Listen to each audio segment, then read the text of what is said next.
2026년 6월 26일 매일 성경입니다. 오늘 본문은 고린도전서 15장 20절부터 34절까지 말씀입니다. 먼저 본문 말씀을 함께 읽겠습니다. 그러나 이제 그리스도께서 죽은 자 가운데서 다시 살아나사 잠자는 자들의 첫 열매가 되셨도다. 사망이 한 사람으로 말미암았으니 죽은 자의 부활도 한 사람으로 말미암는도다. 아담 안에서 모든 사람이 죽은 것 같이 그리스도 안에서 모든 사람이 삶을 얻으리라. 그러나 각각 자기 차례대로 되리니 먼저는 첫 열매인 그리스도요. 다음에는 그가 강림하실 때에 그리스도에게 속한 자요. 그 후에는 마지막이니 그가 모든 통치와 모든 권세와 능력을 멸하시고 나라를 아버지 하나님께 바칠 때라.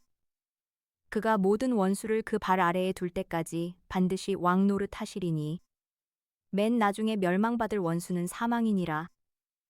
만물을 그의 발 아래에 두셨다 하셨으니 만물을 아래에 둔다 말씀하실 때에 만물을 그의 아래에 두신 이가 그 중에 들지 아니한 것이 분명하도다. 만물을 그에게 복종하게 하실 때에는 아들 자신도 그때의 만물을 자기에게 복종하게 하신 이에게 복종하게 되리니 이는 하나님이 만유의 주로서 만유 안에 계시려 하심이라. 만일 죽은 자들이 도무지 다시 살아나지 못하면 죽은 자들을 위하여 세례를 받는 자들이 무엇을 하겠느냐? 어찌하여 그들을 위하여 세례를 받느냐? 또 어찌하여 우리가 언제나 위험을 무릅쓰리요? 형제들아, 내가 그리스도 예수 우리 주 안에서 가진 바 너희에 대한 나의 자랑을 두고 단언하노니 나는 날마다 죽노라. 내가 사람의 방법으로 에베소에서 맹수와 더불어 싸웠다면 내게 무슨 유익이 있으리요? 죽은 자가 다시 살아나지 못한다면 내일 죽을 터이니 먹고 마시자 하리라. 속지 말라. 악한 동무들은 선한 행실을 더럽히나니 깨어 의를 행하고 죄를 짓지 말라. 하나님을 알지 못하는 자가 있기로 내가 너희를 부끄럽게 하기 위하여 말하노라. 수십 층짜리 거대한 마천루를 한번 상상해 보시겠어요? 그 건물의 가장 한가운데 있는 핵심 기둥을 갑자기 쑥 빼버린다면 과연 어떻게 될까요? 당연히 순식간에 와르르 무너져 내리겠죠. 지붕부터 바닥까지 완전히 붕괴하는 건 시간 문제일 겁니다. 그렇죠. 오늘 우리가 이 깊은 탐구 시간에 파헤쳐 볼 소스가 바로 이 기둥에 대한 이야기입니다. 여러분, 오늘의 매일 성경 본문인 고린도전서 15장 20절에서 34절을 함께 살펴볼 텐데요. 네. 당시 고린도 교인들은 자신들의 신앙이라는 건물에서 그 육체의 부활이라는 가장 중요한 기둥을 빼버려고도 건물이 멀쩡할 거라고 착각했어요. 참 엄청난 착각이죠. 맞아요. 그래서 오늘 우리는 이 기둥이 무너질 때 성도의 삶이 어떻게 도미노처럼 붕괴하는지, 그리고 이 교리가 왜 우리의 오늘을 지탱하는 유일한 토대인지 차분하고 목회적인 시선으로 살펴보려고 합니다. 자, 이제 본격적으로 풀어보죠. 네. 앞서 바울은 부활이 없다고 가정할 때 인간이 얼마나 비참한 존재가 되는지 거침없이 몰아붙였거든요. 그러다가 여기서 분위기를 완전히 반전시키는 위대한 선언을 던집니다. 여기서 흥미로운 점은 바로 그리스도의 부활을 천매매라고 부르는 대목이에요. 잠깐만요. 그 첫 열매요? 솔직히 저는 그거 그냥 나무에서 제일 먼저 딴 과일이라는 뜻으로 들리거든요. 그게 왜 그렇게 대단한 우주적 승리의 선언이 되는 거죠? 그게 단순히 시간적인 순서만을 말하는 게 아니기 때문입니다. 고대 농경사회의 배경을 보면요. 첫 열매는 그 앞으로 밭에서 거두어들일 수많은 추수가 이 첫 열매와 동일한 생명으로 반드시 뒤따라올 거라는 절대적인 보증수표였어요. 아하, 그러니까 보증수표다. 네, 아담 한 사람 때문에 모든 인류에게 죽음이 덮쳤다면 이제 그리스도라는 첫 열매를 통해서 우리 모두의 생명과 회복이 완벽하게 보증됐다는 뜻이죠. 듣다 보니 제 머릿속에 번쩍하고 떠오르는 장면이 하나 있는데요. 이거 마치 제2차 세계대전의 흐름 같지 않나요? 어떤 면에서요? 예수님의 부활이 영적 전쟁의 승패를 이미 확실하게 가른 노르망디 상륙작전, 즉 D-Day라면요. 사망이라는 마지막 원수까지 완전히 무장 해제시키고 하나님 아버지께 모든 나라를 바치는 그날은 우주적인 V-Day, 즉 최종 승전일이 되는 거네요. 와, 아주 탁월한 비유입니다. 승리는 이미 D-Day에 확정되었고요. 우리는 지금 그 완전한 V-Day를 향해 나아가는 그 이미 이겨놓은 전쟁의 마무리 단계를 살고 있는 셈이죠. 아, 참 웅장하네요. 그런데 이런 거대한 우주적 승리의 진리가 참 멋지긴 한데요. 당장 화요일 아침에 만원 지하철을 타면서 버텨야 하는 성도의 팍팍한 고난과는 도대체 어떻게 직결되는 걸까요? 그래서 바울은 현실로 훅 내려와서 아주 뼈아픈 모순 하나를 끄집어냅니다. 당시 고린도 교회 안에 있던 기이한 관행이었던 죽은 자들을 위한 세례를 딱 저격하거든요. 네, 죽은 자를 위한 세례요. 그러니까 죽은 사람을 대신해서 세례를 받았다는 건가요? 왜 그런 이상한 행동을 한 거죠? 당시 세례를 받지 못하고 죽은 가족이나 친구를 위해서 산 사람이 대리 세례를 받는 의식이 있었어요. 바울은 그들의 위선을 콕 집어서 폭로하는 겁니다. 아, 부활이 없다고 하면서 그런 걸 했다는 거군요. 맞아요. 너희는 부활이 없다고 그렇게 강력하게 주장하면서 왜 정작 죽은 자들의 사후세계를 전제로 하는 의식을 하느냐, 이렇게 꼬집는 거죠. 와, 진짜 뼈를 때리네요. 부활을 부인하면서도 영혼의 구원은 챙기려는 그 모순을 정통으로 찌른 거군요. 그렇죠. 그러면서 바울은 자신의 치열한 사도적 고난을 설명합니다. 자기가 에베소에서 맹수와 싸우듯이 매일 생명의 위협을 무릅쓰고 고난을 감수하는 이유가 오직 부활 때문이라고 말하죠. 여기서 맹수는 진짜 동물이 아니라 극심한 박해를 은유하는 거겠죠? 생각해보면 부활이라는 확고한 소망이 사라진다면 그런 십자가를 지는 희생은 진짜 미련한 짓이 되잖아요. 그렇죠. 아무 의미가 없죠. 결국 내일 죽을 터이니 오늘 실컷 먹고 마시자 하는 에피쿠로스식 쾌락주의만 남게 되는 거네요. 교리의 붕괴가 윤리의 붕괴로 직결된다는 게 바로 이런 거군요. 정확합니다. 신학적 뼈대가 무너지면 삶의 방식도 타락합니다. 그래서 바울은 논리적 폭로를 넘어서서 당시 유명했던 헬라 희극 작가 메난드로스의 격언을 툭 인용해요. 악한 동무들은 선한 행실을 더럽힌다 라는 말로 스스로 지혜롭다고 자만하던 고린도 교인들의 허를 찌르는 수사학적 전략을 씁니다. 아, 이 부분은 이것은 정말 중요한 질문을 던지네요. 네, 그 현재 진행형의 방종을 즉각 멈추라는 아주 단호한 목회적 책망이죠. 스스로 영적으로 충만하다고 착각했던 이들의 방종이 결국 창조주 하나님을 제대로 알지 못하는 영적 술 취함 때문이었군요. 참 영적인 무지함이 얼마나 무서운지 깨닫게 됩니다. 네, 맞습니다. 오늘 우리가 깊이 탐구한 본문 고린도전서 15장 20절에서 34절의 핵심은 바로 이겁니다. 부활은 결코 먼 미래의 막연한 위안이 아니라는 거죠. 그렇죠.